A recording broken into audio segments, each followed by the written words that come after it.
Brothers and sisters, this is part 4 on activating our spiritual gifts. And if you haven't watched 1, 2, and 3, I highly encourage you to go back and watch them so that you understand the progression of what is being taught as it's done step by step.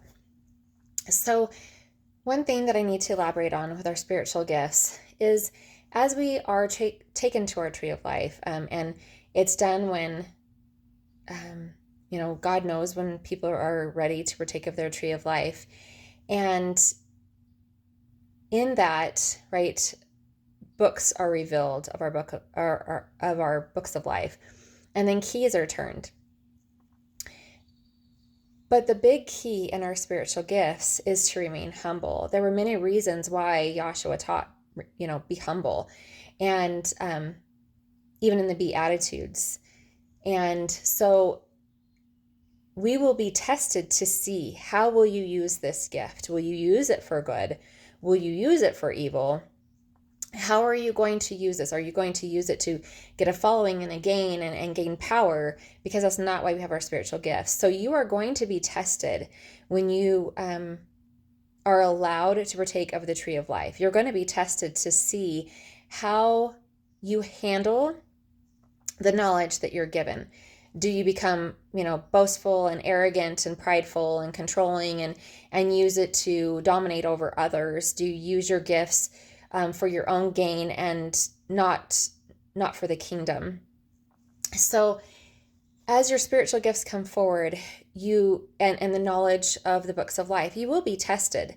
And so I guess this is a warning of there is power in the words that Yahshua taught of remain humble, because you are going to be tested to see if you will remain humble in that gift and in that knowledge, or if you will become arrogant and prideful and boastful over it.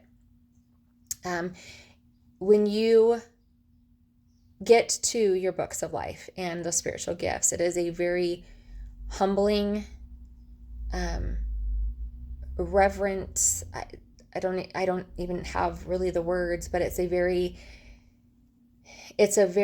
inward sacredness that you hold within you, and you hold dear to you, and you use those things as led by the Spirit. There are those who have learned things about themselves and have become very arrogant and prideful, and that's not why we are led to our tree of life. So as we build the kingdom, may this again be another warning as our spiritual gifts come forward, that we never use them to dominate or control a people. That is not what Yahshua did with his gifts. That is not what we are supposed to do with our gifts or the knowledge that we gain about past lives, the roles we've played, none of that. It is not for any kind of dominance. If you are using a title, a name, and a life that you had, gifts that you had to dominate over someone, to get them to bow down to you, or your to your control or your wants or your desires, that is not of God, and that is a big red flag. And so may we pay attention to the attributes that are being used with the spiritual gifts and the knowledge that people have been given, and that it is never meant to control or dominate over a people. It is meant to humbly build a kingdom upon the earth. Have a wonderful day.